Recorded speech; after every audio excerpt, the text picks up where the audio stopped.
Her poor girl is playing picnic in a park with empty plates. The young billionaire approaches and asks what she's doing. She answers, "My mom said that if I pretend I'm eating, it helps with the hunger."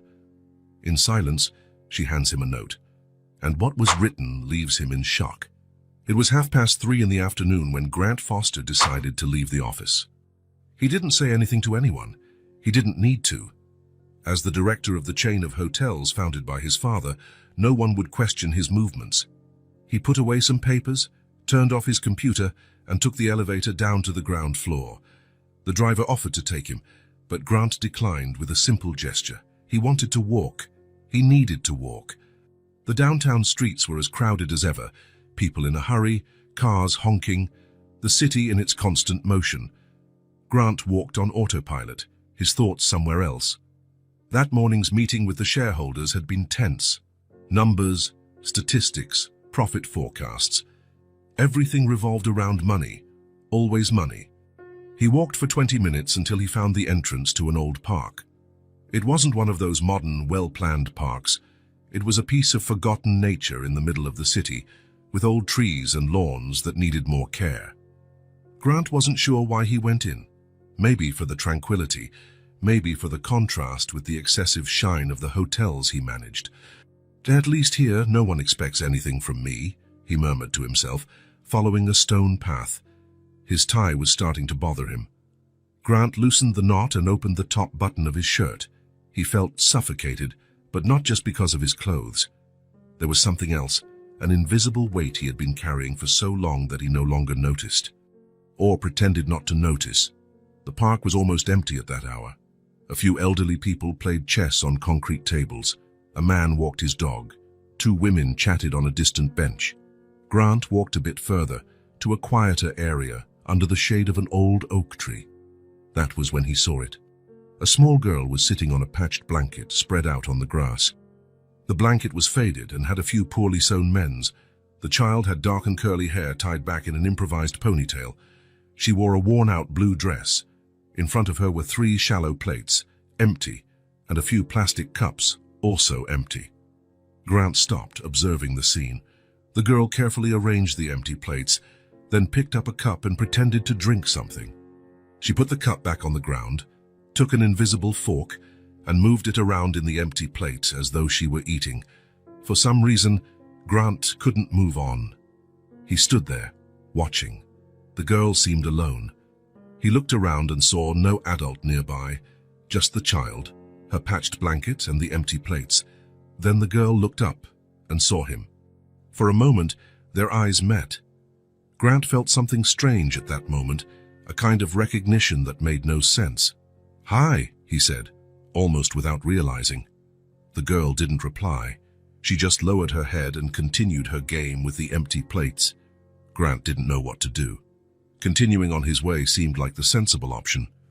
After all, what did a child playing in a park have to do with him? But there was something about that scene that bothered him. The empty plates, the patched blanket, the girl's loneliness. He took 2 hesitant steps toward her. "Excuse me? Are you here by yourself?" The girl lifted her eyes again. They were large and dark, with an intensity that didn't match her age. "My mom went to look for work," she finally said in a low, steady voice. "Oh, I see." Grant nodded, still unsure what to do. "And what are you doing?" The question came out naturally, almost as though he were talking to a friend's daughter. But Grant had no children, nor many friends with children. His life revolved around meetings, business, and the occasional social event that always ended in talk about work. The girl looked at the empty plates, then back at Grant. "I'm having a picnic. My mom said that if I pretend I'm eating, it helps the hunger go away." There was something in the simplicity of that answer that touched Grant in a way he hadn't expected. A picnic, with empty plates.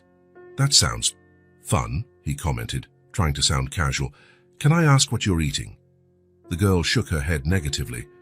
"I'm not really eating," she said, as if explaining something obvious. "I'm just pretending." Grant felt a tightness in his chest. Something was wrong with this scene. A child alone in a park, pretending to eat from empty plates.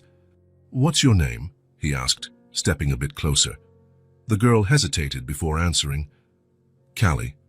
"Callie?" That's a pretty name. Grant smiled slightly.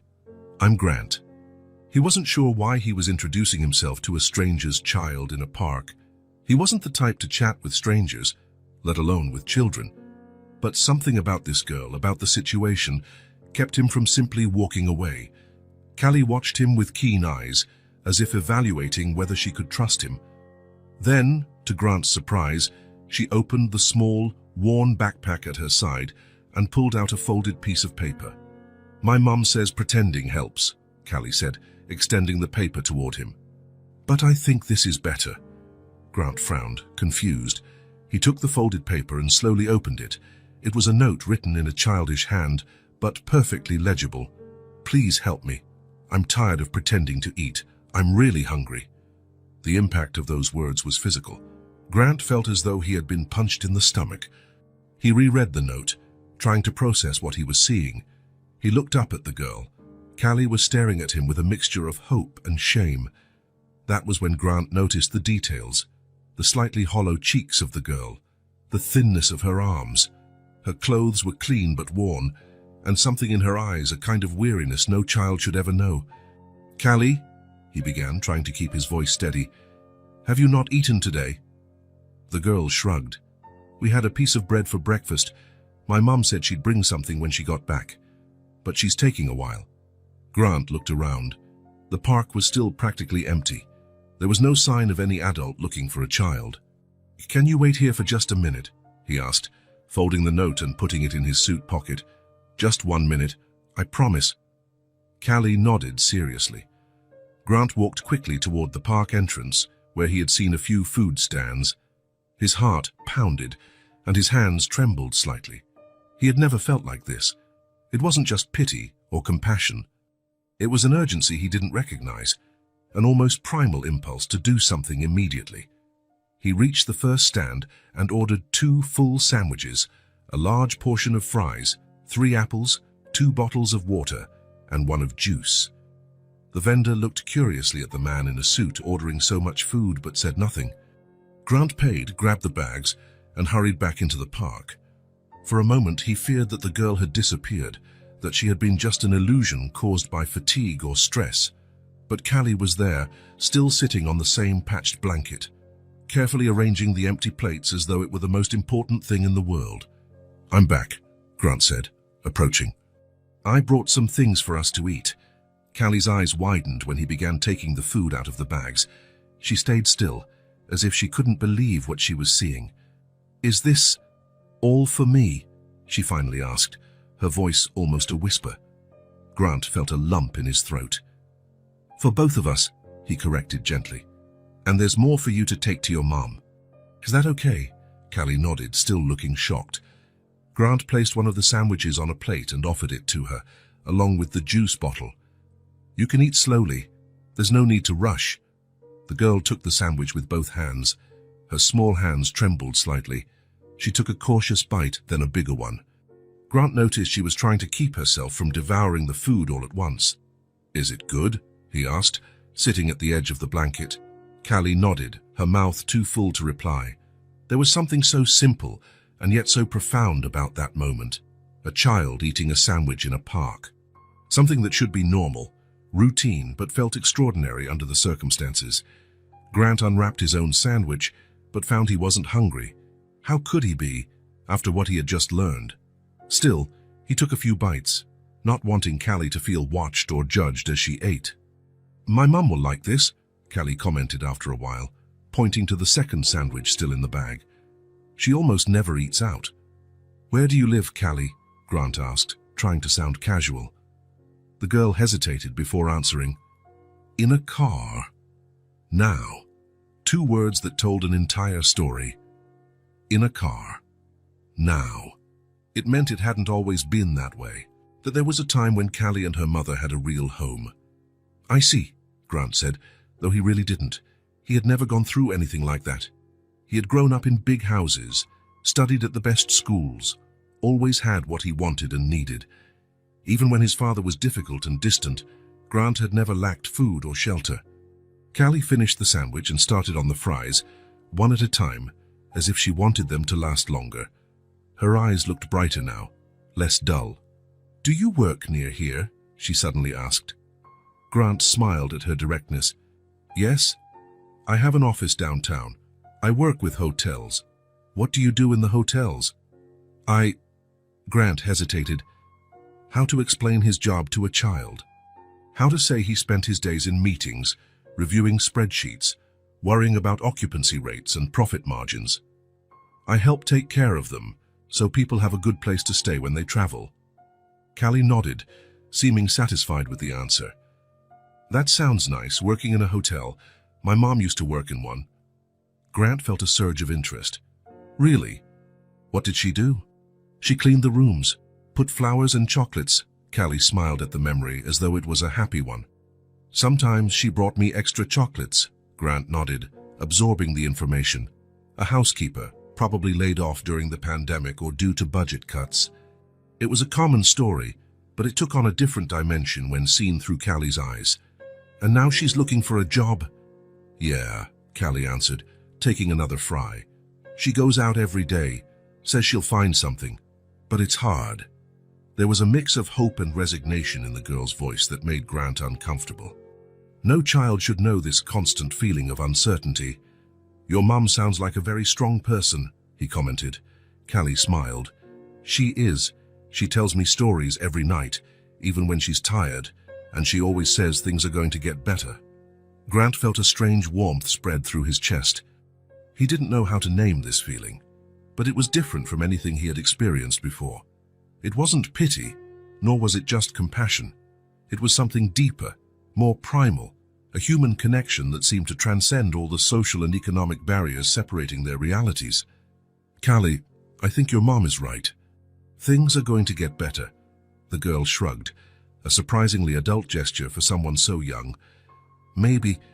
She always says that." They ate in silence for a few minutes.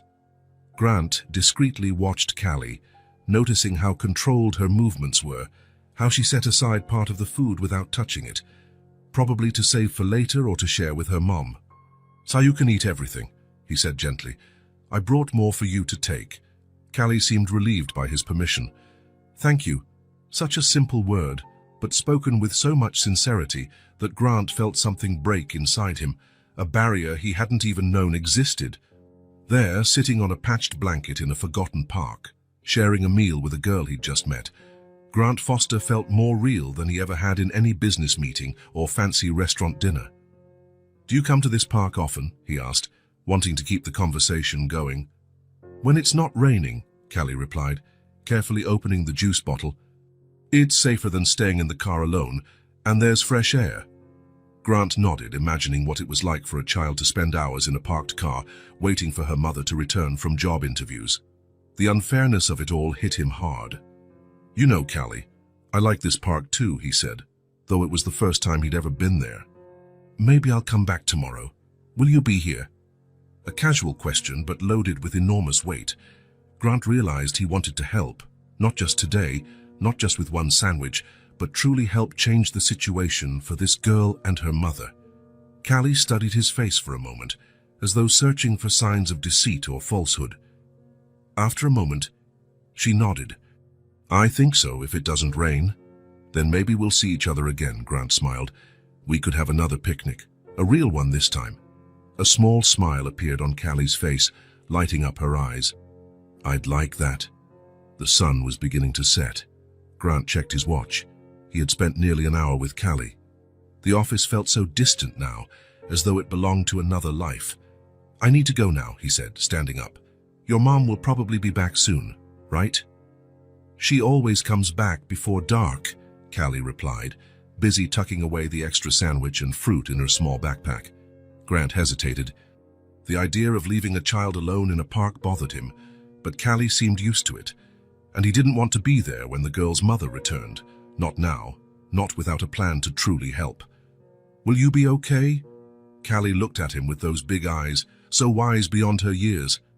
"I'll be fine, I always am." Grant nodded, swallowing hard. There was so much resilience in that child, so much strength in such a small body. "See you tomorrow then," he said, taking a few steps away. "Same time?" "Same time," Callie confirmed, returning to organize her plates, which were now no longer empty. The crumbs of bread and leftover fries were like treasures in her little collection.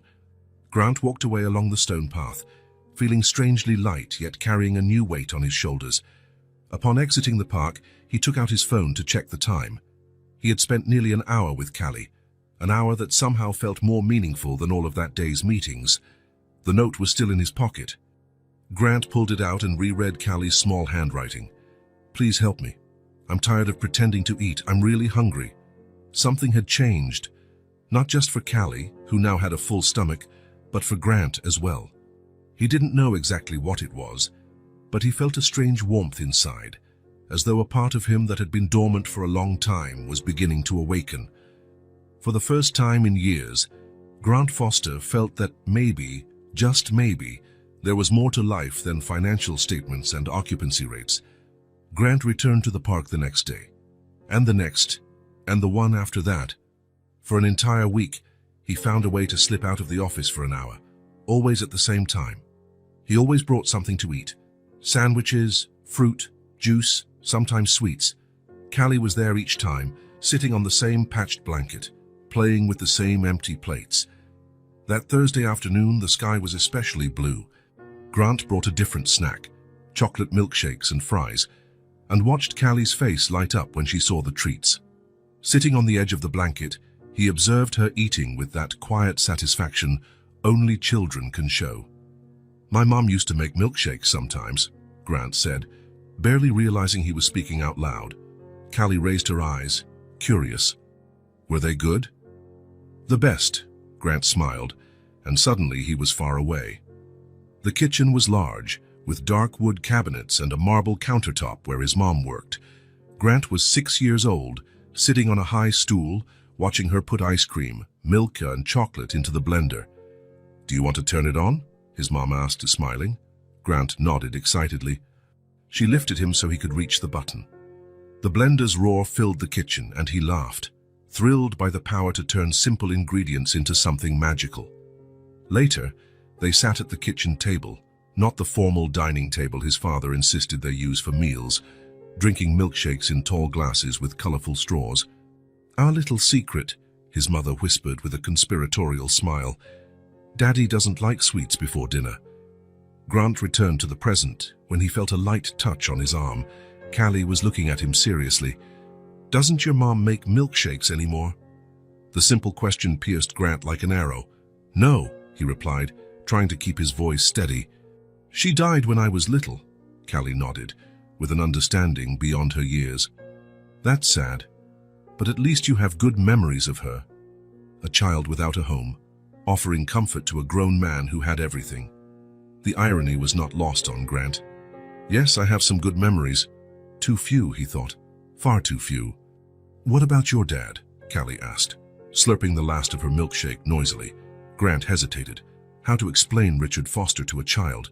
"He was busy, worked a lot, like my mom does now." "Not exactly.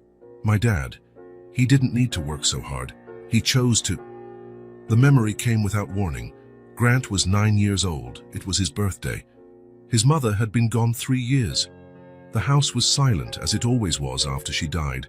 The housekeeper had made a cake, but his father wasn't home to sing happy birthday. He arrived late, as always. "Happy birthday, Grant," his father said, entering the bedroom where Grant was already in bed. "Sorry I'm late. We're expanding the hotel and the meetings just wouldn't end." Grant didn't reply. He pretended to be asleep. His father stood in the doorway for a moment, then left, gently closing the door. He didn't even come in to give him a goodnight kiss. "Grant, are you okay?" Callie's voice brought him back to the present. "I'm fine," he smiled, hiding his emotions. "I just remembered some things. Sad things. Some, yes." Grant watched Callie wipe her hands on a napkin. Her movements were delicate, careful. Like each napkin, each fry was something precious. Another memory surfaced. Grant at 12, sitting at the dining table. Silverware, porcelain plates, crystal glasses. His father at the head of the table, him at the other end. A dinner for two at a table that could seat 12. "How was school today?" his father asked, cutting his steak precisely. It was fine, Grant answered, not looking up. Fine isn't an answer, Grant. Be specific. What did you learn? What did you accomplish? I got a perfect score on the math test. That was expected. You're a Foster.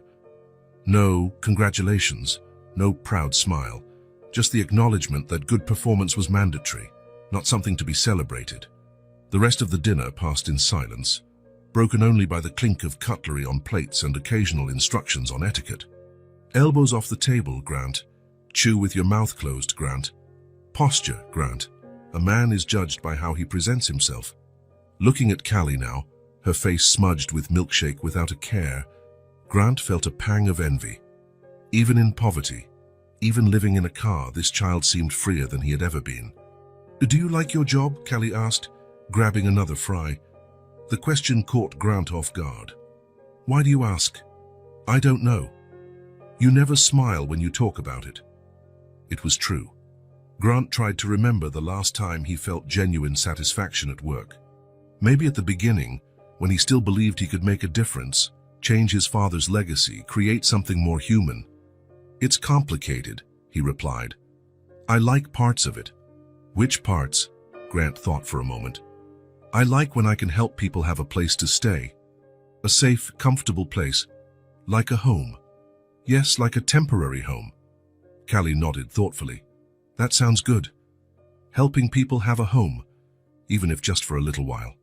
Something about the simplicity of that observation struck Grant deeply. That's what hotels should be, not just money-making machines, but places that offered comfort, safety, and human warmth. When had he lost that perspective?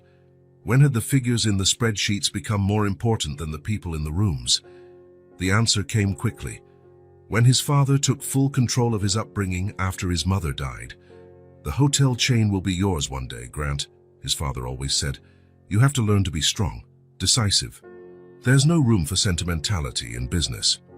By 15, Grant was attending board meetings alongside his father.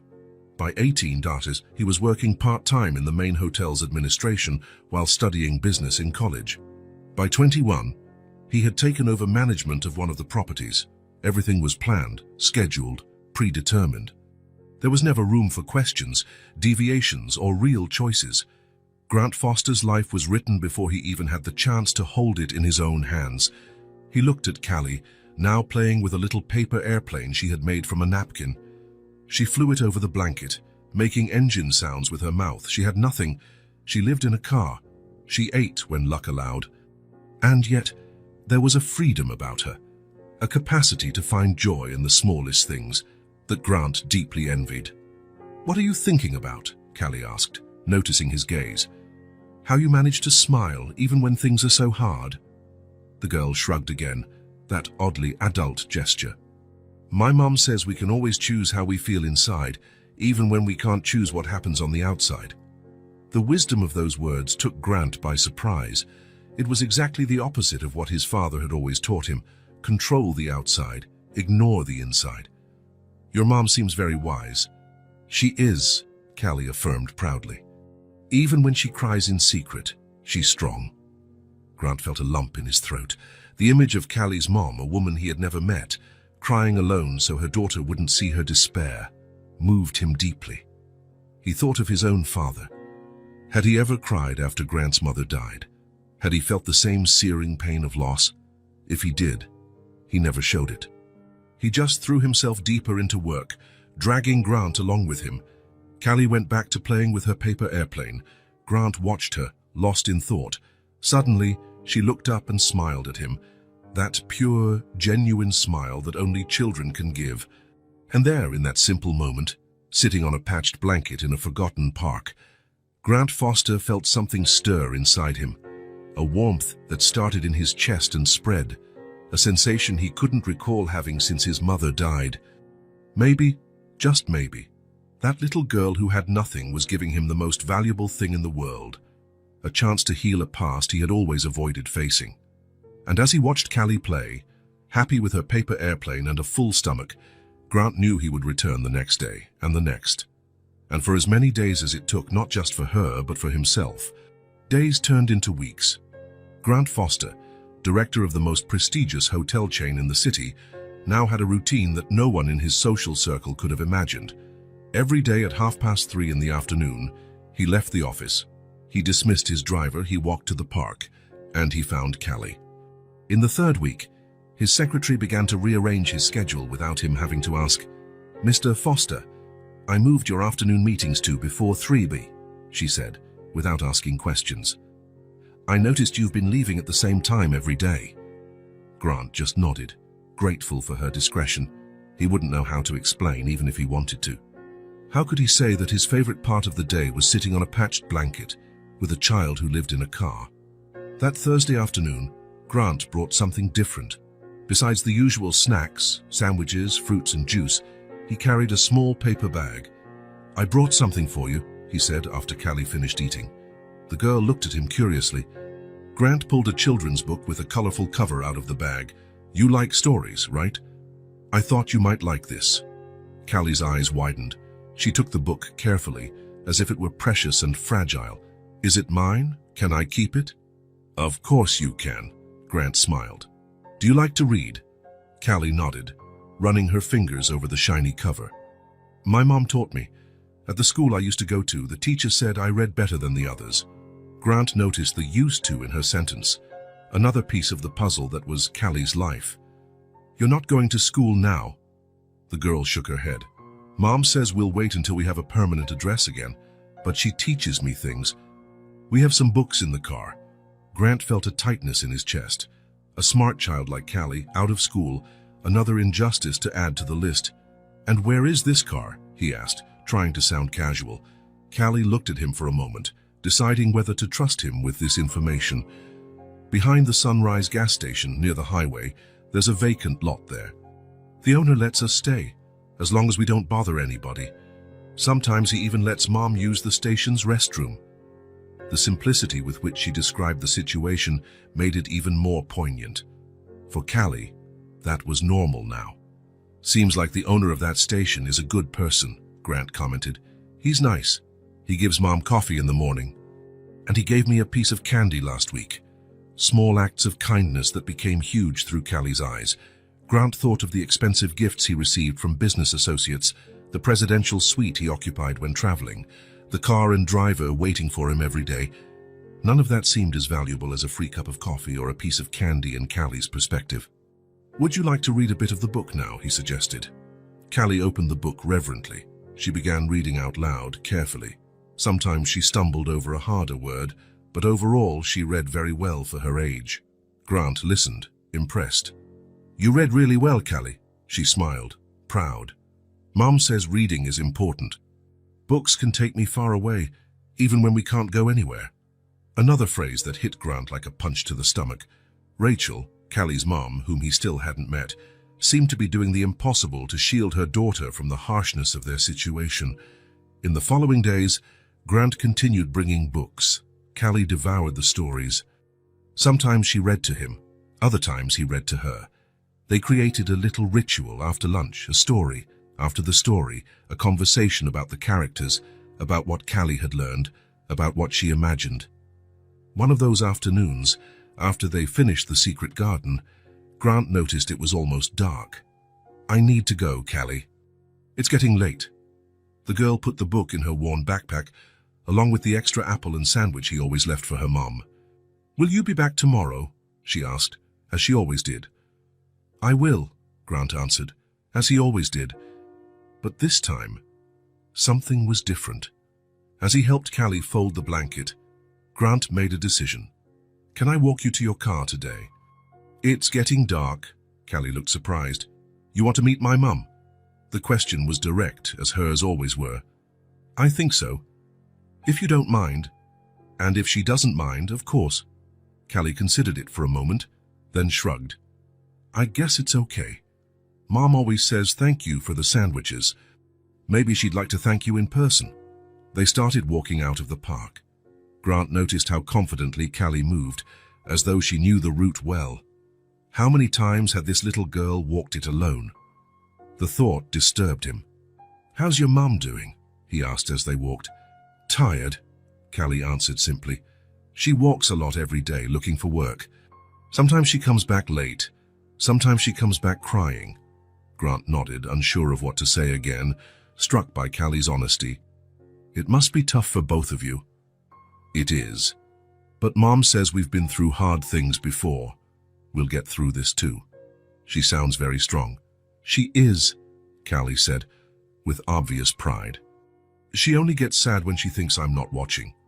They walked for about 20 minutes. They left the downtown area, passed through some residential blocks, then a more industrial section. Grant realized they were heading to a part of the city he rarely visited. Finally, they reached a larger avenue leading to the highway. The Sunrise gas station stood on the corner, its neon sign partially broken. Callie led him behind the station. There was a small vacant lot with tall grass and a few trees. Near the fence separating the lot from the highway was an old blue sedan, paint faded by time. It's right there, Callie pointed. That's our car. Grant felt a lump in his throat. Seeing the car made everything more real. It wasn't just a sad story Callie told, it was her life. As they approached, Grant saw a woman sitting on the car's hood, writing in a notebook. She looked up when she heard footsteps. Relief crossed her face upon seeing Callie, then confusion when she noticed Grant. She was a beautiful woman despite the obvious fatigue. She had the same dark curly hair as Callie, pinned in a makeshift bun. She wore simple jeans and a white blouse, both clean but visibly worn. Her eyes, the same dark tone as her daughter's, carried a mix of strength and exhaustion. "Mom!" Callie ran to her. "I brought Grant with me." "He's the one who always gives me sandwiches." Rachel slid off the hood, closing her notebook. Her posture was tense, on alert. Grant couldn't blame her. A stranger was approaching the only place they had to call home, however precarious. "Hi," Grant said, stopping at a respectful distance. "I'm Grant Foster. I've known Callie for a few weeks now at the park. I hope you don't mind my coming here." Rachel studied his face for a moment. Grant could see the gears turning in her mind, assessing any potential threat, considering her limited options. "Rachel Moore," she finally said, extending her hand. "Callie's been talking about you a lot. Thank you for the lunches and the books." Grant shook her hand. Her palm was rough, calloused, hands that worked hard. "The pleasure is mine. Callie is wonderful company." A small smile appeared on Rachel's face. She is indeed. Very talkative when she feels comfortable. "Mom, Grant brought another book today," Callie interjected, pulling The Secret Garden out of her backpack, "and it's just mine. He said I don't have to give it back." Rachel looked at the book, then at Grant. There was an unspoken question in her eyes. "It's just a book," Grant said, seeing her concern. "No strings attached." "That's very kind of you," Rachel replied, still with some caution in her tone. "But I don't want us to feel like—" "Please," Grant interrupted gently. "It's just a book I had. Callie likes to read. It seemed like a perfect match." Rachel nodded, relaxing a bit. "Callie, why don't you go read in the car while I talk with Grant?" The girl seemed disappointed to miss the conversation, but complied. She took the book and got into the car. Grant noticed the back seat, organized with pillows and blankets, forming a kind of makeshift bed. "You've turned that into a home for her," he commented, not realizing he was speaking aloud. Rachel glanced at the car and sighed. "I do what I can with what we have." They stood in silence for a moment, a silence not exactly uncomfortable, but heavy with unasked questions. "Callie told me you used to work in a hotel," Grant said, trying to start a conversation. Rachel nodded, her face showing resignation. "Yes, for 6 years. I was a senior housekeeper at the Grand Palace." Grant felt his heart speed up.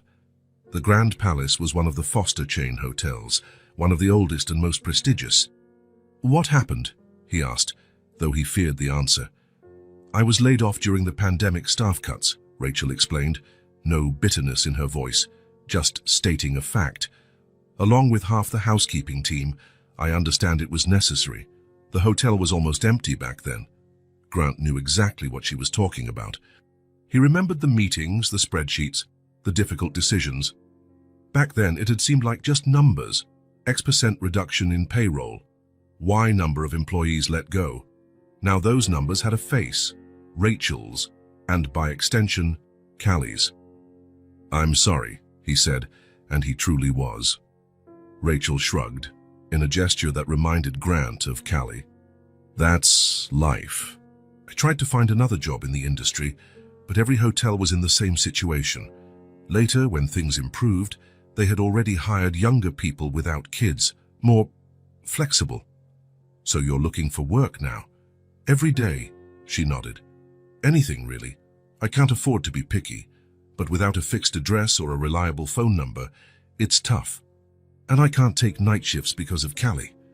Grant thought about the basic requirements his own hotels demanded for hiring: address, phone, references, barriers that seemed simple but became insurmountable for someone like Rachel.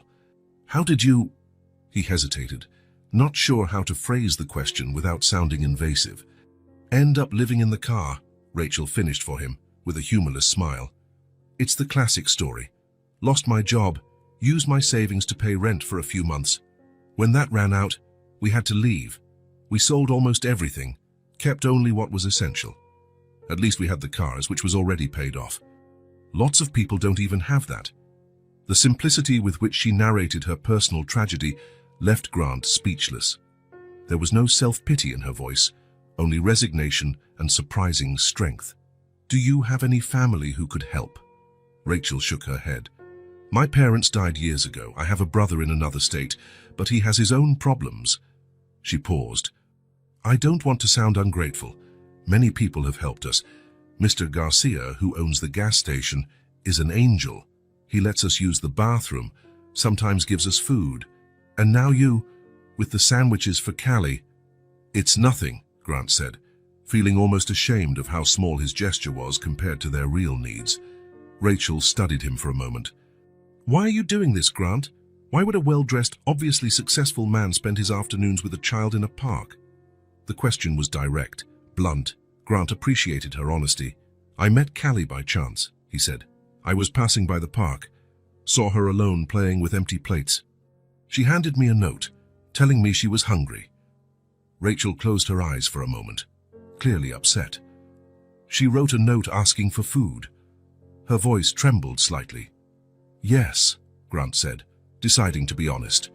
She said she was tired of pretending to eat, that she was really hungry. Rachel turned her face away, but not before Grant saw the pain in her eyes. I thought she was okay, that our little picnic game worked. I always managed to bring something for dinner, but lunches...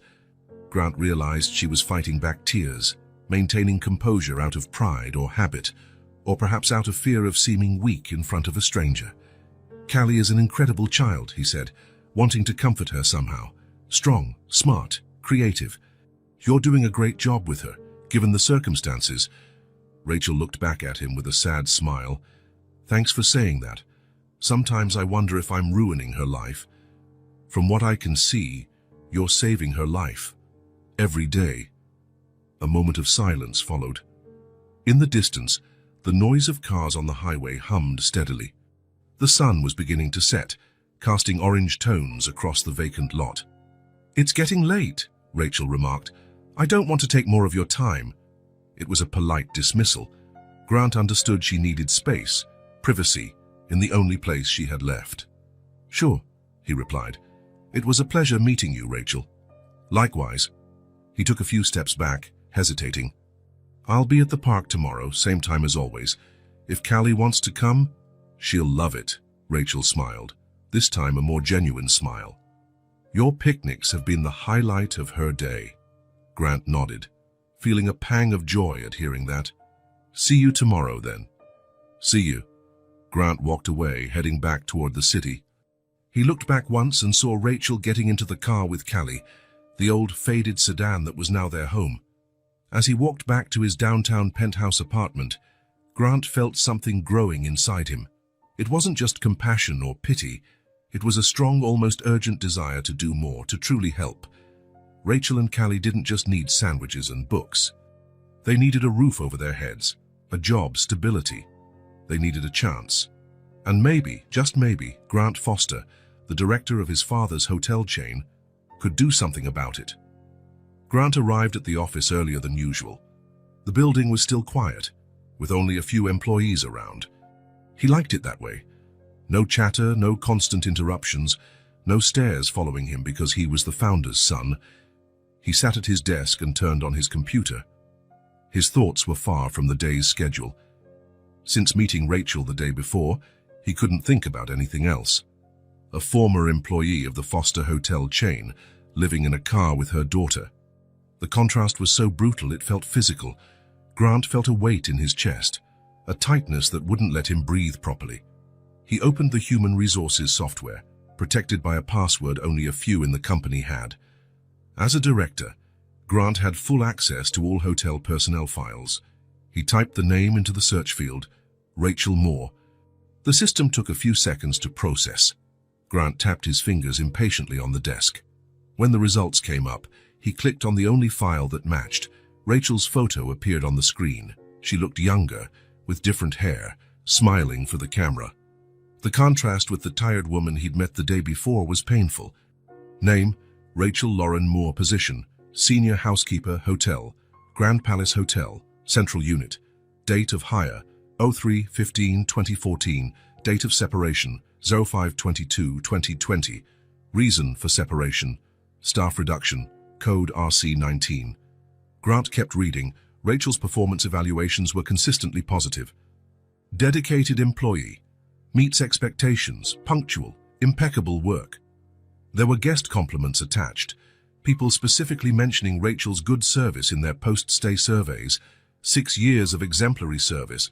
Then, with a cold line on a cost-cutting spreadsheet, it had all ended. Grant vaguely remembered that time. The pandemic had hit the hospitality sector hard, cancelled reservations, empty hotels, mounting losses. The board of directors, led by his father, decided to implement drastic cuts to weather the storm. At the time, it seemed like the right business decision. Keep the company alive, preserve what was possible, cut what was necessary. Grant had been in those meetings, reviewed those numbers, signed those documents. How many Rachel Moores were on those lists? How many Callies had been affected by decisions made in comfortable rooms by people who would never have to sleep in a car? Grant continued examining the file. He saw that after the layoffs, when the situation improved, the hotel resumed hiring, but not the same employees. The hiring policy had changed. Now they preferred temporary contracts, younger people, childless, available for flexible hours. People who could be easily replaced if another crisis arose. It was financially efficient, but humanly cruel. Grant closed the program and stared at the blank screen. The feeling in his chest had intensified. It wasn't just guilt now, it was anger. At the system, at his father, at himself. He picked up the phone and dialed. Mary, cancel my morning meetings. I have an urgent personal matter. Without waiting for an answer, he hung up, grabbed his suit jacket and left the office in quick strides. The Foster mansion was located on the outskirts of the city, in an exclusive neighborhood with tree-lined streets and properties shielded by tall walls. Grant didn't need to identify himself at the gate. The security guard already knew him. He drove up the long driveway to the main house, an imposing Mediterranean-style structure. Grant parked and sat in the car for a few minutes, steeling himself. Visits to his father were rarely pleasant. At 72, Richard Foster was still the same domineering, unyielding figure who had made Grant's childhood so difficult. Finally, he got out of the car and walked up to the door. The housekeeper answered, greeting him with a warm smile. "Mr. Grant, what a nice surprise. Your father is in his study." "Thanks, Martha." "Is he expecting me?" "No, but I'm sure he'll be happy to see you." Grant doubted that, but smiled politely and walked down the familiar hallway to his father's study. He knocked and entered without waiting for a response, as he'd always done. Richard Foster was seated behind a massive mahogany desk, surrounded by books he never read and golf trophies he proudly displayed. At 72, he still had the upright posture and piercing gaze that intimidated employees and family alike. "Grant," he said, lifting his eyes from the papers he was reviewing. There was no surprise or emotion in his voice, just the statement of a fact. "What brings you here during work hours?" Grant sat in the chair in front of the desk without being invited. "I need to talk to you about something important." Richard took off his reading glasses and set them on the desk, giving Grant his full attention. It was a calculated gesture, Richard Foster knew how to make people feel important when he wanted, just as he knew how to make them feel insignificant when necessary. "I'm listening." Grant took a deep breath, organizing his thoughts. "Do you remember the staff cuts we made during the pandemic, specifically at the Grand Palace?" Richard dismissed the question with a wave of his hand. "Of course, a necessary decision that saved the company." "Why?" "I met one of the employees we laid off, Rachel Moore. Housekeeper, 6 years of service, excellent evaluations." Richard frowned, clearly not recognizing the name. "And?" The coldness of his response ignited something in Grant. "And she and her young daughter are living in a car. They lost everything. The girl doesn't go to school anymore. They barely have food." Richard leaned back in his chair, unaffected. "That's unfortunate, certainly. But what do you expect me to do? We can't be responsible for the fate of every former employee.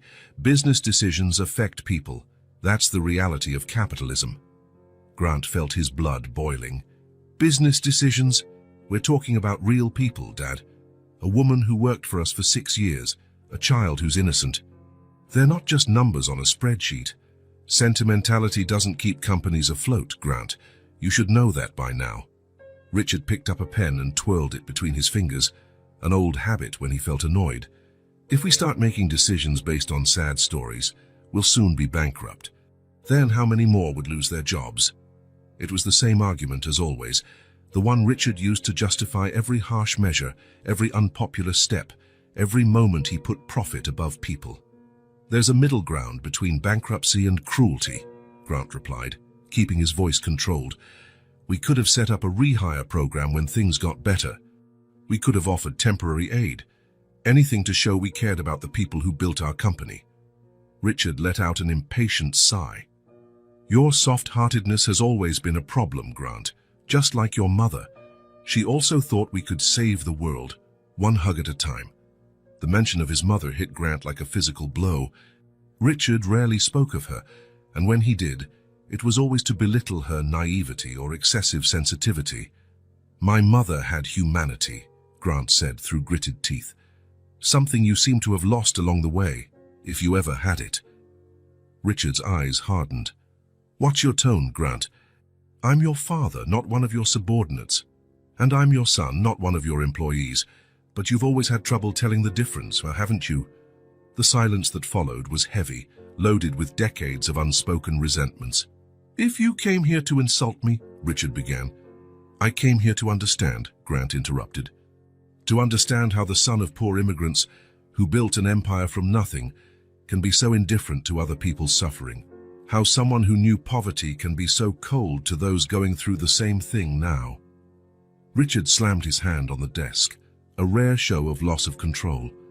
"Precisely because I knew poverty. I know what it takes to escape it.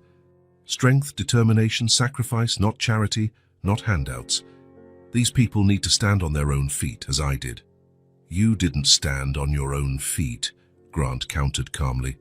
"You had help from Mr. Harris, who gave you your first job when no one else would hire immigrants. From Mrs. Peterson, who took care of you when you were sick and had no health insurance. From Mr. Goldstein, who lent you money to open your first hotel when no bank would approve your credit."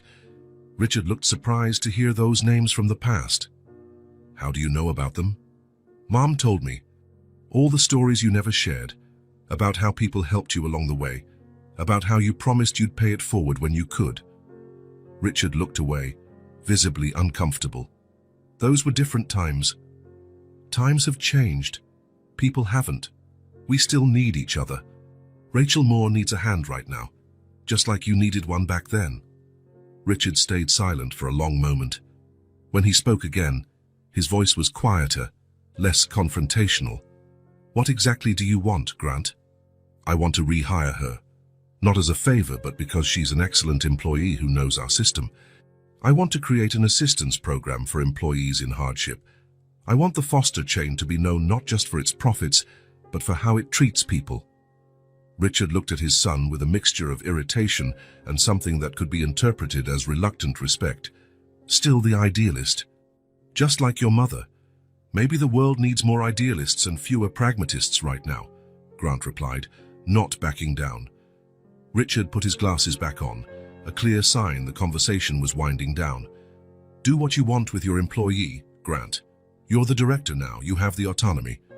As for the rest, put a proposal together with numbers, a detailed financial impact, and present it to the board like any other business idea. That's not exactly what I was hoping for. It's the only answer you'll get, Richard said, returning his attention to the papers on his desk. Feelings don't pay bills, Grant. They never have, and they never will. Grant stood up, recognizing the dismissal. Before leaving, he paused at the door and looked at his father. You know the difference between you and me, Dad. You built hotels to escape poverty. I want our hotels to help others escape it.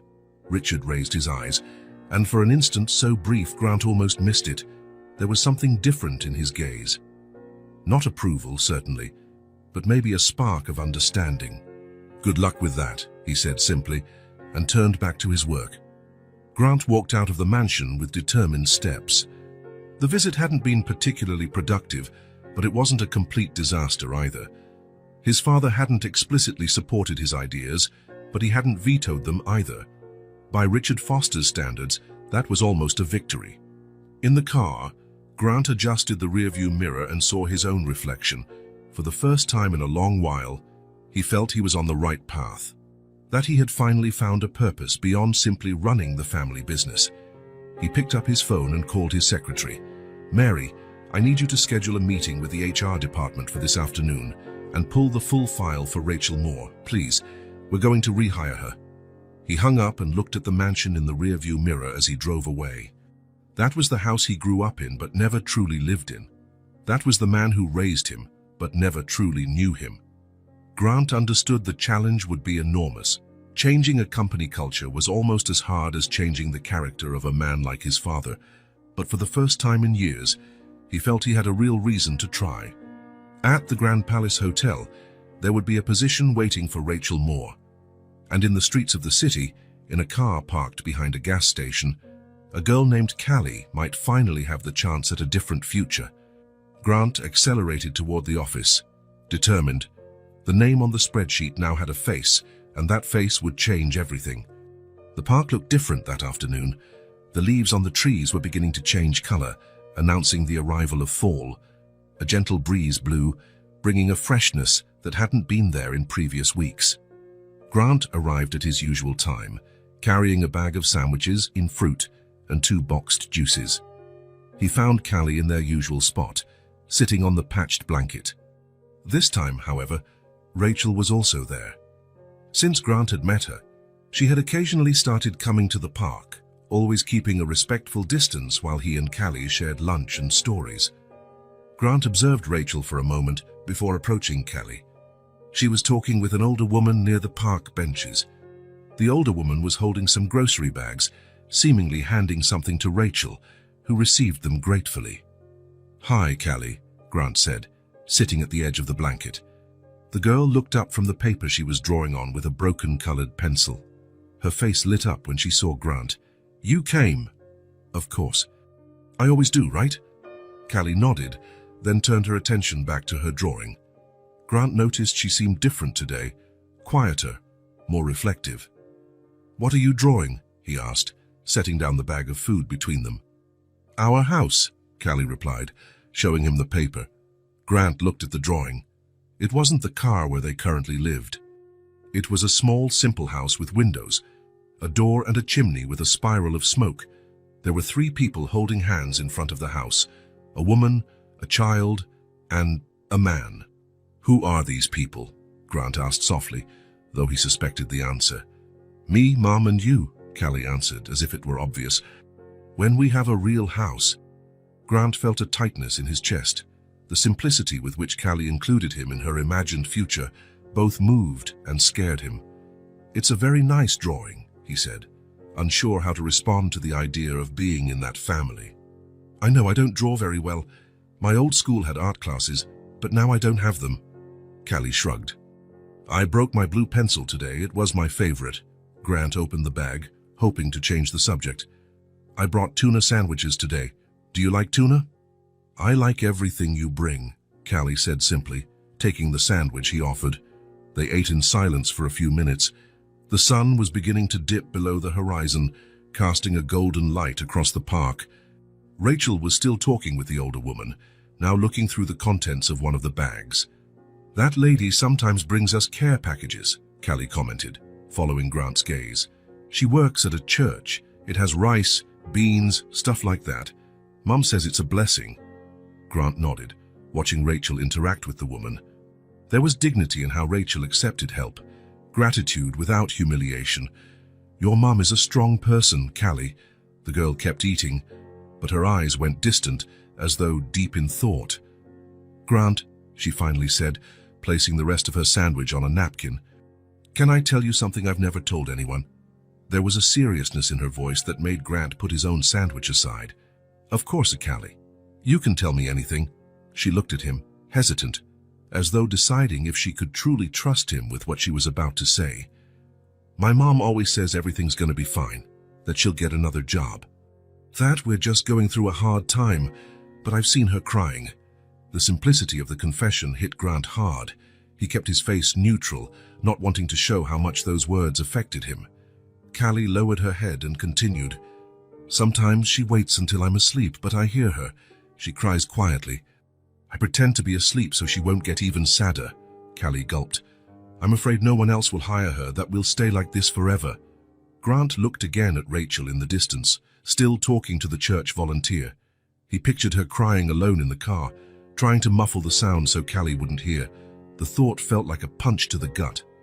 "Do you think I should tell her I know?" Callie asked, her voice small and uncertain. "Maybe she'll stop crying if she knows I don't believe that everything will be fine." Grant felt a knot in his throat. The girl's gaze, both strong and fragile, cut through him like a fine blade. How could such a young child carry such a heavy burden? How could she be so aware of her mother's pain and so concerned about protecting her? "Callie," Grant began, choosing his words carefully, "I think your mum cries not because she doesn't believe things will get better, but because it's hard while they haven't. Sometimes adults need to cry too. Even the strong ones like my mom. Especially the strong ones. They carry more weight."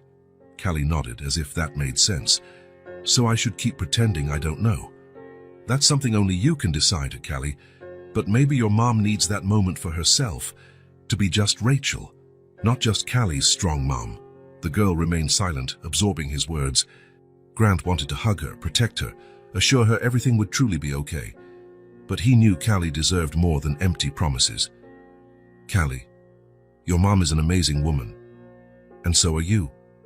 I know you won't stay like this forever. There are people who care, and I'm one of them." She smiled halfway, her eyes misty. "Will you really help her for real?" The question was simple, direct, with no subtext. Exactly the kind of question only a child would ask, expecting an equally direct answer. "I promise," he said firmly, "and I won't leave you two alone." It was more than a promise to calm a child. It was a commitment Grant made to himself. Something had shifted in him since meeting Callie and Rachel. He could no longer be just the hotel director, worried about profits and occupancy. He had to be the man Callie saw, someone who could make a difference, who truly cared. Callie nodded, looking relieved. She picked up her sandwich again, taking bigger bites now, as if a weight had been lifted from her small shoulders. "I drew you really tall," she commented, pointing at the drawing. "Because you are." Grant smiled, grateful for the lighter topic. "And you drew me smiling. Because you smile more now. At first you almost never smiled." It was true. Grant hadn't realized how much his own demeanor had changed since he started coming to the park, as though Callie's presence had melted something inside him. Rachel was now walking back over, waving goodbye to the church volunteer. She carried a bag that seemed to contain basic groceries. "Don't tell her what I said, okay?" Callie whispered quickly. "I won't," Grant promised. "It'll stay between us." They remained silent, side by side, watching the sun sink behind the trees. For Callie, this simple moment meant everything, and for Grant, it was the beginning of something that would change his life forever. Rachel approached, smiling at them both. "I hope I'm not interrupting the picnic." "Not at all," Grant replied, standing to help her with the bag. "We were just enjoying the sunset." Callie stored her drawing in her worn backpack, though not before Grant noticed she had added a detail: a small sun shining over the house and the three figures holding hands. A light rain was falling that Wednesday afternoon. Rachel sat in the driver's seat of the old blue sedan, reading a used book Grant had brought her the day before. Callie was asleep in the back seat, curled under a thin blanket, breathing softly. 2 weeks had passed since Grant had entered their lives, and small changes were already visible. Callie's backpack now held children's books. Her small box of non-perishable food sat in the trunk. The car's gas tank was always full. Grant insisted on helping with fuel, and after much resistance, Rachel had accepted. It wasn't just material support. It was human warmth, consistent presence, someone who cared. Rachel still couldn't fully grasp why a successful man like Grant Foster spent so much time on them, but she had stopped questioning. In her current life, she couldn't afford to turn away kindness. As she turned a page of the book, her phone rang, the sound strangely loud in the cramped car. It was an old model car with a battery that barely lasted half a day. She kept it off most of the time, saving power for emergencies. Very few people had that number. She looked at the screen. An unknown number, probably another rejection for a job, she thought. In recent days, she had handed out resumes everywhere possible. Restaurants, shops, laundromats, anywhere that might hire someone without a fixed address. She hesitated before answering. She hated another polite no, but she couldn't afford to miss any possibility, however slim. "Hello?" she answered quietly, so as not to wake Callie. "Ms. Rachel Moore?" a female voice asked on the other end. "Yes, that's me." "Mrs. Moore, this is reception at the hotel where you used to work. The manager asked me to inform you that we're reopening some positions. Your name was at the top of the list. We'd like to know if you're interested in returning." Rachel froze. For a moment, she thought she had heard wrong. The Grand Palace Hotel, one of the city's most elegant, where she had worked for 6 years before being laid off during the pandemic. They were offering her job back. "Miss Moore, are you still on the line?" Rachel realized she had been silent too long. Yes, of course I'm interested. Thank you so much. I don't even know what to say." Her hands trembled as she held the phone. She felt a knot in her throat, a mix of relief and disbelief. "Great," the voice continued. "Could you come in tomorrow at 9 a.m. to finalize the details? Just ask for Mr. Roberts at reception." "I'll be there," Rachel confirmed, her voice still trembling. "Thank you for the opportunity. See you tomorrow then." The call ended, and Rachel stared at the phone in her hand as though it might disappear at any moment. A job. Her old job. After more than a year living on the brink, surviving on odd jobs and charity, there was finally a light at the end of the tunnel. A small movement in the back seat caught her attention. Callie was waking up, rubbing sleepy eyes. "Who was it, Mum?" she asked in a hoarse, just-awake voice. Rachel turned to her daughter, unable to contain the smile spreading across her face. "It was the hotel, honey. They want me to come back." Callie's eyes went wide, confusion first, then realization. Really? They actually called? There was so much hope in her voice, but also a carefulness, as if she were afraid to believe too much and be disappointed. Rachel knew that feeling well. It mirrored her own heart at that moment. Rachel held out her arms, and Callie clambered into the front seat, bridging the gap between them with a child's nimble ease. "We're going to get out of this. I promise," Rachel whispered, holding her daughter close, feeling the warmth of her small body. They stayed like that for a long moment, hugging in the quiet car, with the soft rain drumming on the roof. It was a perfect moment, one Rachel knew she'd hold on to forever, no matter what happened next. "Can we tell Grant?" Callie asked, still in her mother's embrace. Rachel smiled. Of course, Callie's first thought was to share the news with Grant. In the past weeks, he had become a steady presence in their lives, especially for Callie. "Sure. We'll see him at the park tomorrow, like always." "He'll be so happy," Callie said with the confidence of a child who felt she knew someone well. "He will," Rachel agreed. Lying in the back seat that night, Callie breathing softly beside her, Rachel couldn't sleep. Her mind buzzed with possibilities.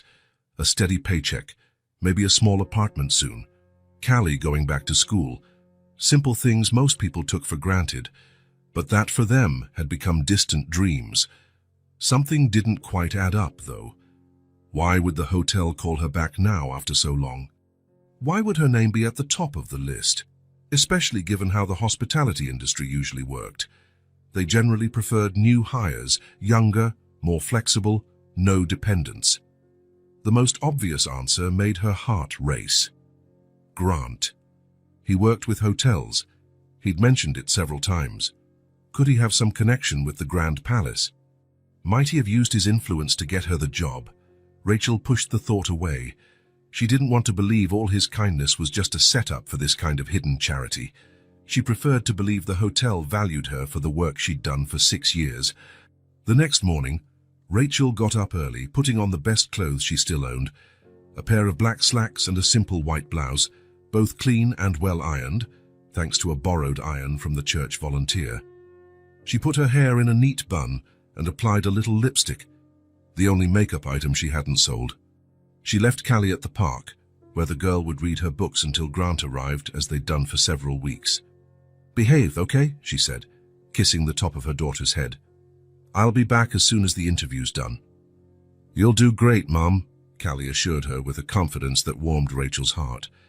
Hours later, when Rachel returned to the park, she found Grant and Callie sitting on the usual blanket, playing an improvised card game.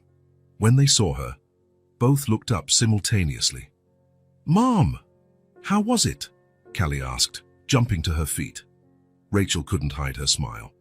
"I got it. I start on Monday." Callie squealed with delight and ran to hug her mother. Grant stood more slowly, a discreet smile on his lips. "That's wonderful, Rachel. Congratulations." There was something in his eyes, a quiet satisfaction Rachel couldn't fully decipher. It was almost as if he already knew this would happen. "Thank you," she said, studying his face. It was a surprise when they called. Apparently they're rehiring some former staff. "They said my name was at the top of the list." Grant nodded, his expression showing only happiness for her news. "Makes sense. Smart companies value experienced, dedicated employees." "Grant, did you have something to do with this?" Rachel asked directly, unable to keep the doubt at bay. He seemed momentarily taken aback, then shook his head slightly. "All the credit is yours, Rachel. It always was." Rachel wasn't entirely convinced, but decided not to press. For now, she just wanted to savor the moment, the sense of relief and hope she hadn't felt in so long. "We have to celebrate," Callie exclaimed, bouncing around them. "Let's have a special picnic." Grant smiled. "That's a great idea. How about tomorrow? I'll bring something special." As Callie chatted excitedly about what she wanted for their celebration picnic, Rachel watched Grant. There was something different about him, a serenity, a profound sense of satisfaction that went beyond mere pleasure at good news.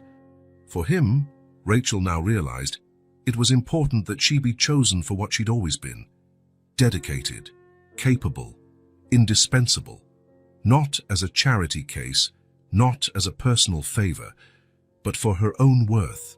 And in that moment, no matter what role he might have played in the unexpected call, Rachel felt a gratitude that words could barely express. Rachel accepted the job, despite the revelation about Grant, despite the feeling of betrayal. She couldn't afford to say no, not when Callie needed stability, not when the alternative was staying in a car. Her first days back at the Grand Palace were a mix of familiarity and strangeness. The crisp uniform, the elegant hallways, the routine of checking rooms, changing linens, restocking amenities. Her muscles remembered every motion as if she'd never left. It was like fitting back into a place her body hadn't forgotten. Her co-workers received her with subdued warmth. Some faces were new, but many were familiar. People she had worked alongside for years. Nobody mentioned the car, the precarious situation, the time she'd spent on the streets. It was as if that hard period was just an interval, a chapter everyone preferred to skip. But something was different. The looks, the whispers, the conversations that ended when she approached. Rachel knew exactly what they were thinking. Why her? Why, among all the former employees, had Rachel Moore been chosen to return? The answer lay in the name everyone avoided saying around her, Grant Foster. Rachel deliberately avoided him. She'd learned to spot the signs of his presence at the hotel, murmurs among the managers, a subtle tension in the air, everyone on their best behavior.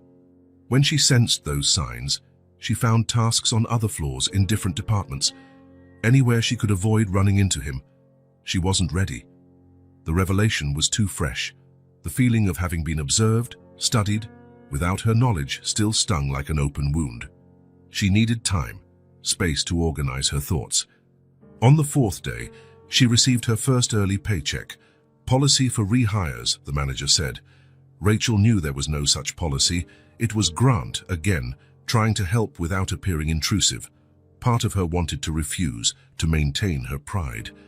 But the practical side, the mother who needed to care for her daughter, accepted without protest. With that money, she rented a small room in the back of an elderly lady's house. It wasn't much, just a simple space with a double bed, a tiny bathroom, and a small cooking area with a 2-burner stove. But it had solid walls, a leak-free roof, and a door that locked. After months in the car, it felt like a palace. When she took Callie to see the place, the girl ran through the cramped space in pure delight. "We have a house," she shouted, jumping on the bed. "A real house." That night, lying on an actual bed under a safe roof, Rachel allowed herself, for the first time in a while, to cry softly. They weren't tears of sadness, but of relief, gratitude, and confusion. How was she supposed to handle the fact that all of this, her job, her home, renewed security, came from a man she thought she knew, who had hidden such a crucial part of who he was? The days at the hotel followed a steady routine. Rachel worked with the same excellence she always had. Her supervisors praised her performance, as though she had never left. But she felt the stares, the unasked questions about her connection to the young director. Almost 2 weeks went by without her seeing Grant. She heard occasional comments that he was traveling, in important meetings, handling the chain's expansion. A part of her wondered if he was avoiding the hotel on purpose, giving her the space she'd requested. Callie, however, asked about him constantly. "When are we going to see Grant again?" she asked often. "I miss our picnics." Rachel deflected, made excuses, said he was busy, but the truth was that she missed him too, missed the easy conversations, the way he made Callie laugh, the sense of not being utterly alone in her struggle. One Sunday afternoon, her day off, Callie became restless in the small room. "Can we go to the park?" she asked, peering out the narrow window. "That park, our park." Rachel hesitated. The park meant memories, meant the possibility of running into Grant. "I'm not sure, Callie. We could go somewhere else. There's a little playground nearby, but I want to go to our park," Callie insisted with that determination that sometimes surprised Rachel. "We haven't been there in ages." Rachel sighed. She couldn't avoid the park forever, just as she couldn't avoid Grant. Maybe it was time to face whatever needed facing. "Okay," she finally conceded. "We can go, but just for a bit." The park was crowded that Sunday. Families on the grass, children running, couples strolling. It was a snapshot of normalcy Rachel had lost for so long. Callie pulled her by the hand, eager to reach the spot where they used to meet Grant, and then there he was, sitting on the same bench as always, a book open on his lap, apparently absorbed in reading. He wore simple clothes, jeans and a t-shirt, nothing that revealed his true position. He looked more like the Grant from the park than the director of a hotel. Before Rachel could react, Callie let go of her hand and ran ahead. "Grant," she called, waving excitedly. He looked up, surprised. His face lit up at the sight of Callie, but his eyes quickly shifted to Rachel's, uncertainty clouding his expression. He closed the book and stood, unsure whether to move forward or stay put. Callie reached him first, throwing her arms around his legs with childlike enthusiasm. Grant smiled, returning the hug, but his gaze remained on Rachel, who approached slowly. "Rachel, it's good to see you," he said, his voice controlled, each word measured. She looked at him seriously, not backing down. "I'm still trying to understand. Everything was so hidden. You had your reason, I know, but I needed trust. And you took that from me." There was no accusation in her voice, just a painful truth. Grant lowered his gaze, accepting the reproach without defense.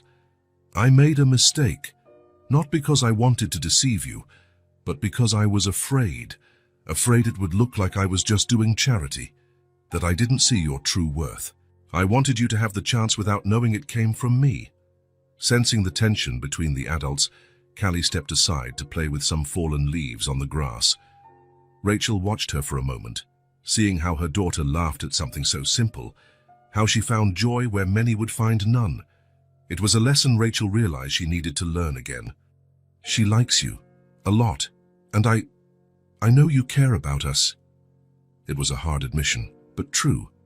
Despite her hurt, Rachel knew Grant's care was genuine. The stories of his own childhood, the way he treated Callie, the respect he had always shown her, even at her lowest. None of that could be faked by someone with ulterior motives. Grant took a small step forward, closing the distance between them. Give me a chance to show you that all this, the hotel, the care, what we've built, was real. Rachel glanced again at Callie, who was now stacking leaves, fully absorbed in her game. She thought about how the girl asked about Grant every day, how her face lit up when she talked about him, how he had become an important, positive presence in their difficult life. Would it be fair to deny her daughter that because of her own wounded pride? Rachel hesitated for a few more seconds. Then she gave a simple nod. All right, but let's do it the right way. No secrets. The relief on Grant's face was evident, as though a huge weight had been lifted from his shoulders. No secrets, he promised with a gentle smile. That day, they didn't have an elaborate picnic like the ones before. No meticulously prepared sandwiches or boxed juices. They just sat together on the grass, under the shade of a large tree. Grant pulled out a package of cookies from his pocket, opened it and offered it around. They shared that simple snack in silence, watching the people in the park, the sun lowering on the horizon, life moving around them. To Rachel, that simple moment meant far more than a casual meeting. It was the beginning of something new, built on more honest ground. A restart she hadn't expected but now found possible. As she watched Callie and Grant quietly discussing the shapes of clouds in the sky, Rachel allowed herself, for the first time, to consider that perhaps the truth, as painful as it had initially been, could open the way to something real, something that needed no masks or half-truths, and for now that possibility was enough. The apartment was on the third floor of an old building with no elevator.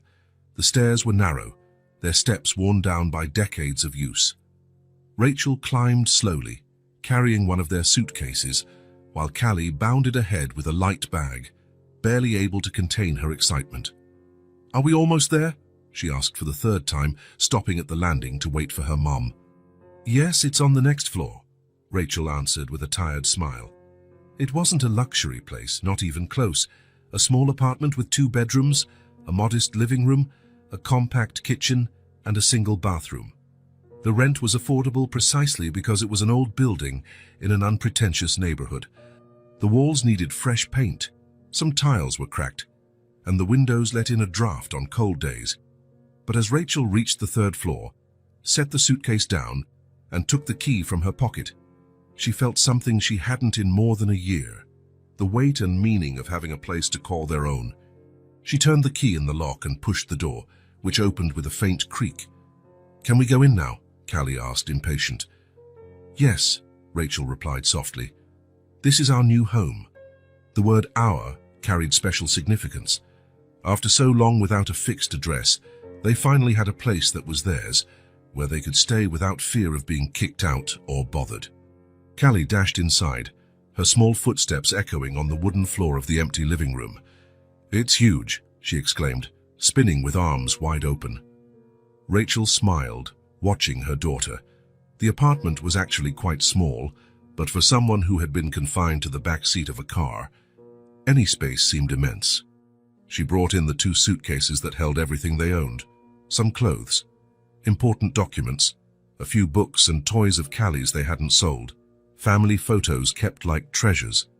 They were lucky with the landlord, an elderly man touched by their story, who left some basic furniture, a table with 4 chairs in the kitchen, a double bed in the larger bedroom, a single bed in the smaller one, a worn but clean couch in the living room, and a simple shelf.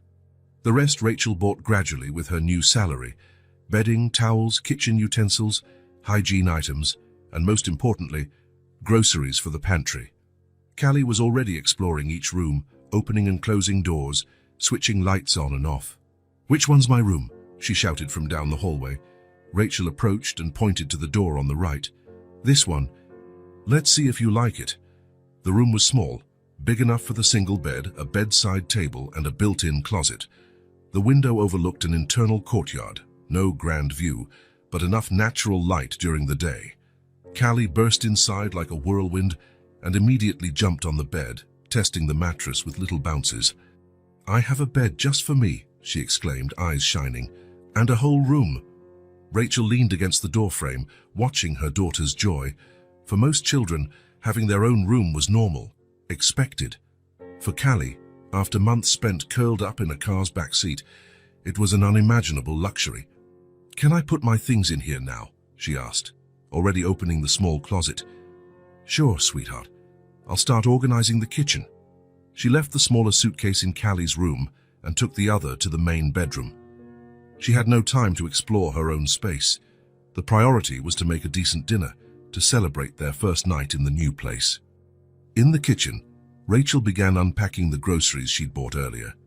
It wasn't much, but it felt like a treasure once out of reach. Rice, beans, cooking oil, salt, and other basics.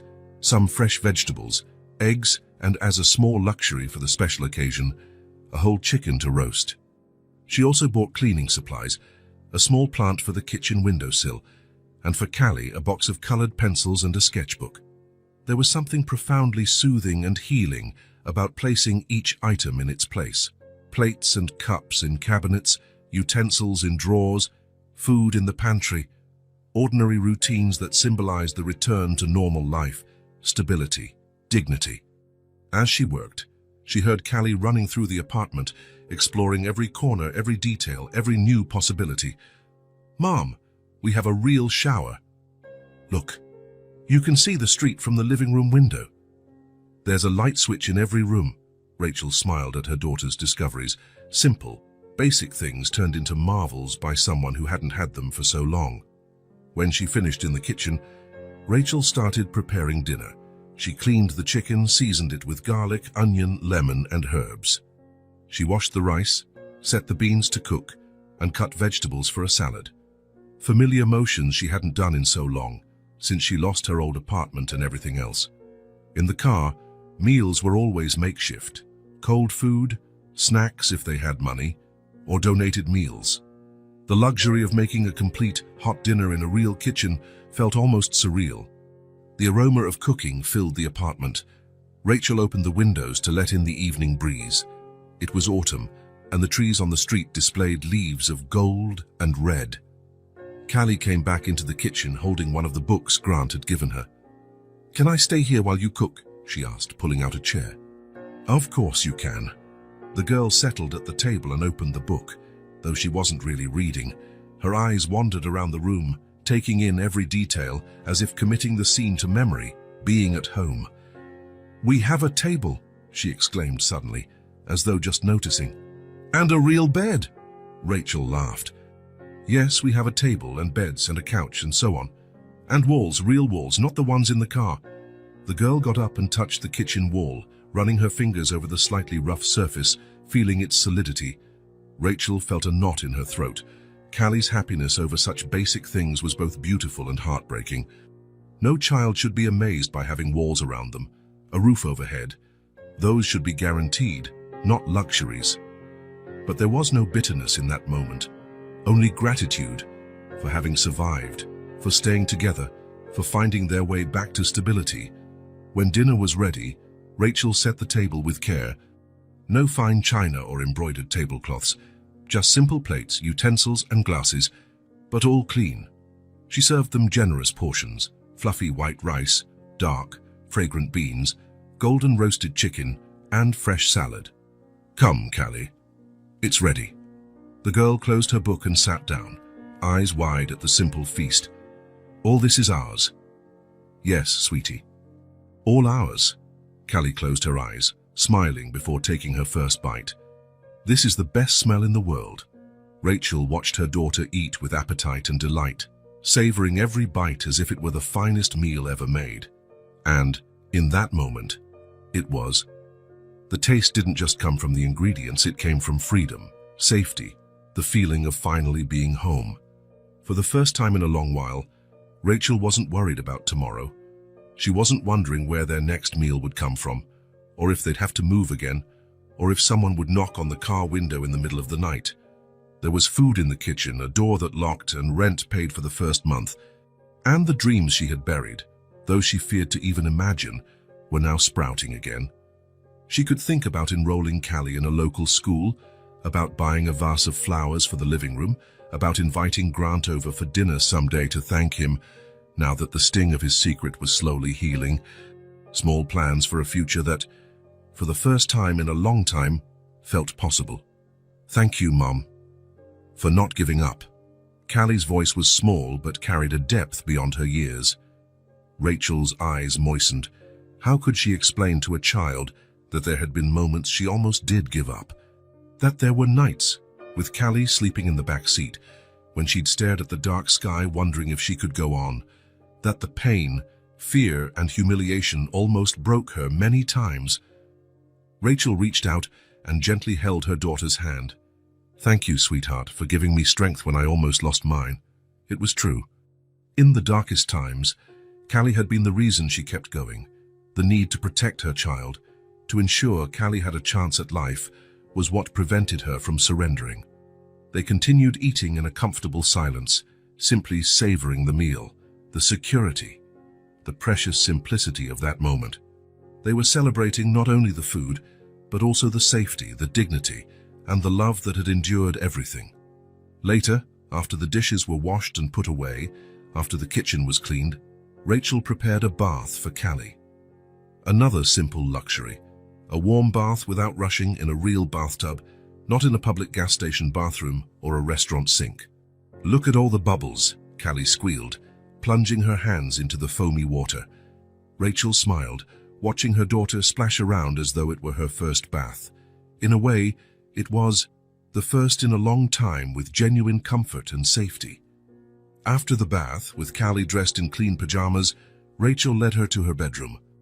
The bed was made with new sheets and a soft blanket. It wasn't luxurious, but it was far beyond the car seat. Can I read a bit before sleeping? Callie asked, already climbing under the covers. Just for a little while. It's late. Rachel turned on the small lamp on the nightstand. Another little luxury, having a light on at night without worrying about draining a car battery. She kissed Callie on the forehead and left, leaving the door slightly open. She returned to the kitchen and poured herself a cup of tea, carrying it to the living room. She sat on the couch, simply taking in the silence, the safety, the indescribable feeling of truly being home, a real home. Small, simple, imperfect, but theirs. A place to restart, to heal old wounds, to build new memories. A starting point for a life that, at last, was open to possibilities again. Tomorrow, there would be more to tidy, more to organize. Enrolling Callie in a nearby school, settling into her new work routine at the hotel, the little daily challenges of rebuilding their lives from scratch.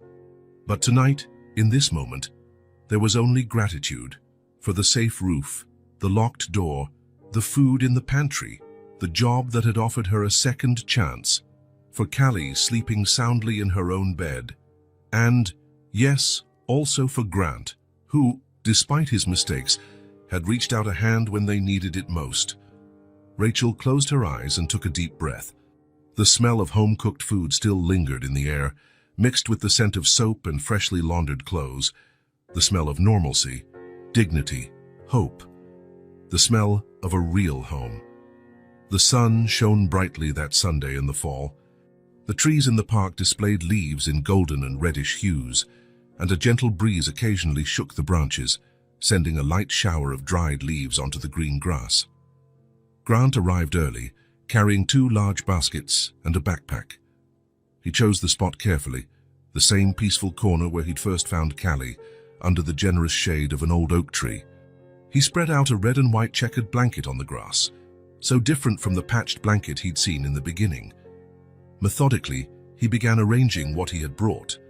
He took from the baskets plastic containers of salads, various sandwiches wrapped in parchment paper, fresh sliced fruit, still warm artisan bread, homemade cakes, assorted cheeses. From the backpack, he pulled out thermoses of coffee, natural juices, and fresh water. Lastly, he placed a small vase of wildflowers in the center of the blanket. He looked at the end result and smiled, satisfied. It was more than just food. It was a celebration, a symbol of everything that had changed in their lives over the past few months. As he finished the final details, he saw Rachel and Callie walking down the stone path. The difference in them was evident, even from a distance. Rachel walked with her head held high, no longer weighed down by that invisible burden. She wore a simple but lovely dress, her hair tied with a colorful scarf.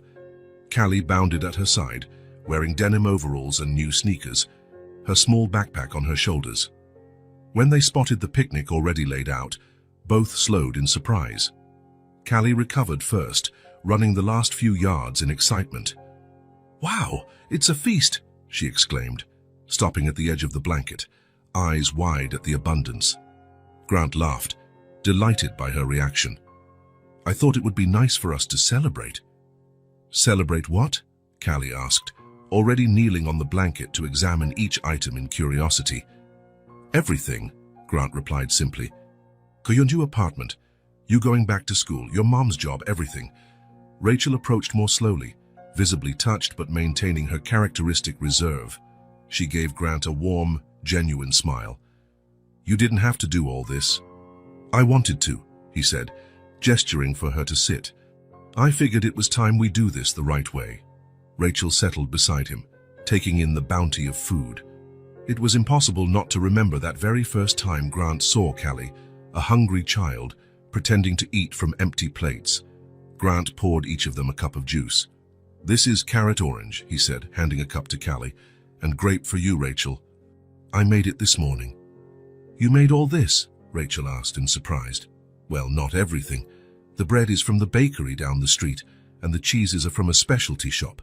But the rest, yes, I found out I like cooking." He shrugged, almost shyly. "Something else I learned from you two." Conversation flowed naturally as they ate. No tension, no secrets, no fears. Just three people sharing a meal beneath the autumn sun. Callie chatted excitedly about her new school, which she had started 2 weeks ago. "My teacher says I'm good at math, and there's a huge library with more books than I can read." Rachel talked about her little victories at work, a promotion to floor supervisor, recognition for her dedication, plans to do a hotel management course in the evenings. "The manager said I can advance if I keep it up. Maybe even work in administration one day." Grant listened more than he spoke, content just to be there, watching the transformation in the two lives that had touched his own so deeply. From time to time, he glanced at the exact spot where Callie had sat that first day, with her empty plates and a desperate note. Life sometimes changed in an instant, with seemingly small decisions. If he had chosen a different route that day, or ignored a lonely child in the park like so many probably had. "What are you thinking?" Rachel asked, noticing his distant gaze. "About how small decisions can change everything," he answered honestly. She nodded, understanding without needing further explanation. After the meal, Callie, bursting with energy, spotted some butterflies near a flower bed and ran off to observe them. Rachel and Grant remained seated side by side, comfortable in the silence. Grant was the one to break it, his voice serene. "You know, this place has taught me a lot. When I first met you two, I thought I was helping, but I was the one who got saved. The truth is, I needed to remember what really matters. I never had my father's affection. He was always cold, distant. My mom died when I was a boy. Since then, it's just been work, expectations, silence.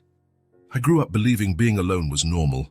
He paused, watching Callie chase the butterflies, laughing when they flitted from her reach. Then he turned back to Rachel. "But now I know what it's like to have a family, to have people to share meals, quiet moments, life with. You taught me that." And I'm grateful for every day with you. Rachel, moved by his sincerity, placed her hand briefly on his, a gesture of contained but profound tenderness. Sometimes life flips us upside down so we can see where the right side is. Grant smiled, recognizing the simple wisdom of her words. They perfectly summed up the journey of the three of them. A wealthy man with ample resources but poor in connection, a woman and a child, rich in love, but robbed of the basics to survive. Their meeting that changed everyone.